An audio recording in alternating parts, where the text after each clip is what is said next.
আর আমার কাছে খবর আছে ঢাকা থেকে ৩ লক্ষ হাতে টানা রিক্সা রওনা দিয়েছে কলকাতা দখল করার জন্য। ভারতের বিখ্যাত মলম বিক্রেতার কাছে একটি গোপন সূত্রে খবর গিয়েছে বাংলাদেশ থেকে কলকাতা দখল করতে গিয়েছে, তাও কি হাতে টানা ৩ লক্ষ হাতে টানা রিক্সা নিয়ে ঢাকা থেকে কলকাতা গিয়েছে কলকাতা দখল করতে। আমার একটা প্রশ্ন, যে বাংলাদেশে কেউ কি কখনো দেখেছেন হাতে টানা রিক্সা, বা এই সময় বাংলাদেশে যারা আছেন কে কে দেখেছেন বাংলাদেশের কোথায় আছে হাতে টানা রিক্সা? এবং ভারতের সেই বিখ্যাত মলম বিক্রেতার কাছে আমি কিছু প্রশ্ন রাখছি না। মলম বিক্রেতার দেশের যে লোকগুলি আছে, ভারত কলকাতার যে লোকগুলি, তারা তো অনেকেই এসেছেন বাংলাদেশে ঢাকায়, তো তাদের কাছে আমার একটি প্রশ্ন, যে বাংলাদেশে আপনারা কোথায় দেখেছেন যে হাতে টানা রিক্সা আছে? আমি এটা আসলে আপনাদের কাছে আমি প্রশ্ন করছি, যারা এসেছেন বাংলাদেশে তারা অবশ্যই কমেন্ট করে যাবেন যে বাংলাদেশের কোথায় আপনারা দেখেছেন হাতে টানা রিক্সা।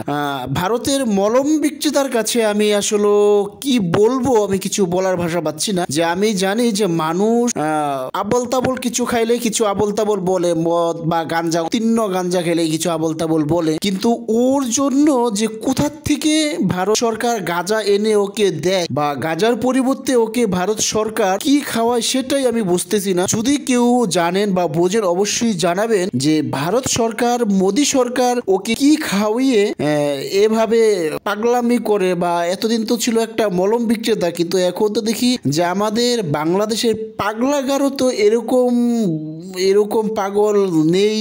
আমি বোধহয় বিশ্বের বুকে খুঁজলেও এরকম পাগল পাওয়া যাবে না। মোদী সরকার ওকে আসলে কি খাওয়ায় বা কোন গাঁজা খাওয়ায় আমি সেটাও বুঝি না। যদি কেউ জেনে থাকেন অবশ্যই জানাবে আসলে ওকে কোন গাঁজা, কোন মেয়াদ উত্তীর্ণ গাঁজা খাওয়ায় না কি খাওয়ায়, যদি কেউ জেনে থাকেন অবশ্যই কমেন্ট করে জানাবেন। এবং কলকাতাবাসী, ভারতবাসী যারা আছেন তাদের কাছে আমার একটা প্রশ্ন, অবশ্যই প্রশ্নের উত্তরটি দিয়ে যাবেন যে বাংলাদেশে কোথায়, কোন জায়গায়, কবে দেখেছেন হাতে টানা রিক্সা। ওই মলম বিক্রেতা, বিখ্যাত কলকাতার বিখ্যাত মলম বিক্রেতা, আমি নিউজটা পড়তেও হাসি পাচ্ছে, যে বিখ্যাত মলম বিক্রেতা তার কাছে গোপন সূত্রে একটি খবর গিয়েছে যে বাংলাদেশ থেকে, বাংলাদেশের ঢাকা থেকে হাতে টানা ৩ লক্ষ রিক্সা নিয়ে গেছে কলকাতা দখল করতে।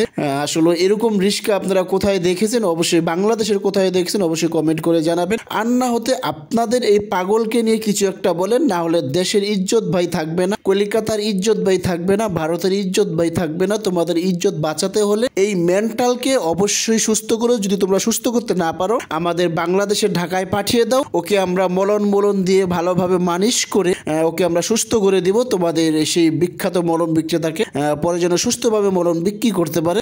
যদি আপনারা না পারেন আমাদের কাছে পাঠিয়ে দিন ঢাকা, ওকে আমরা সুস্থ করে দিব।